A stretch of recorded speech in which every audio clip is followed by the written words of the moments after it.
La philosophie du plan de relance européen trouve ses racines bien en amont de la crise de la COVID-19, dans la prise de conscience par les États européens du caractère systémique des nouvelles rivalités de puissance. Dans ce nouveau contexte géopolitique mondial, l'efficacité du pouvoir technocratique des institutions européennes, qui s'exerçait principalement dans la préservation du marché unique et via le pouvoir réglementaire, est remise en question. France et Allemagne ont commencé à renverser la stricte logique de marché et à dessiner la nouvelle politique économique européenne. Les trois principales politiques, celle de la concurrence, la politique industrielle et la politique commerciale, ne peuvent plus continuer d'être compartimentées.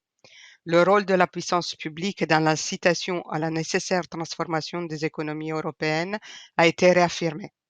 La mise en commun du potentiel technologique, jadis tabou dans plusieurs secteurs, est maintenant au cœur de cette nouvelle stratégie.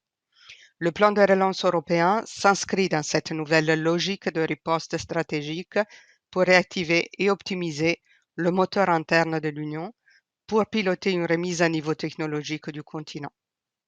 Il vise aussi à produire des interdépendances et des synergies entre pays, voire à créer de véritables initiatives supranationales, capables de générer des externalités positives pour les États impliqués et pour l'Union européenne dans son ensemble. Nous avons souligné dans les podcasts précédents que les plans nationaux, bien que s'accordant à des priorités européennes, répondent d'abord à des défis internes.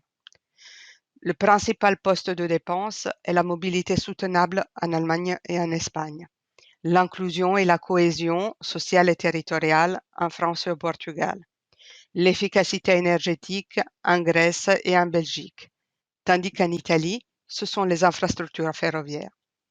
Il existe néanmoins une composante commune et transnationale dans les déclinaisons nationales. Tous les pays ont répondu présent pour s'inscrire dans les grandes priorités identifiées par l'Union. Souvent, la dépense dans la transition énergétique a été même supérieure au seuil de 37% fixé par la Commission européenne. Les pays ont également dépassé le minimum de 20% alloué à la transformation numérique. La comparaison entre les plans est complexe puisque les pays recevant des montants plus importants des fonds peuvent se permettre naturellement une plus grande diversification.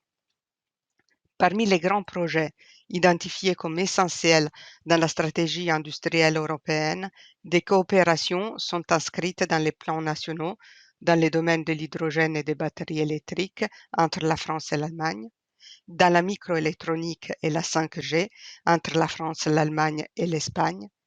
L'Italie rejoint les trois pays dans le développement d'un projet de cloud, tandis que France et Espagne collaborent dans des projets de santé et d'ingrédients pharmaceutiques.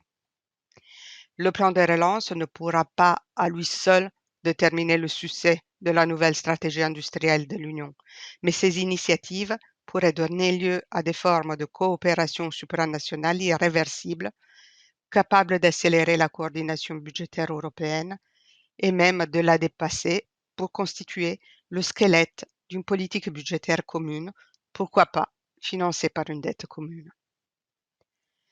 Après ce panorama sur la composante européenne du plan de relance, c'est une deuxième série de podcasts sur les plans nationaux qui va suivre avec les exemples français, allemands, italiens, espagnols et polonais. Je vous invite à les écouter.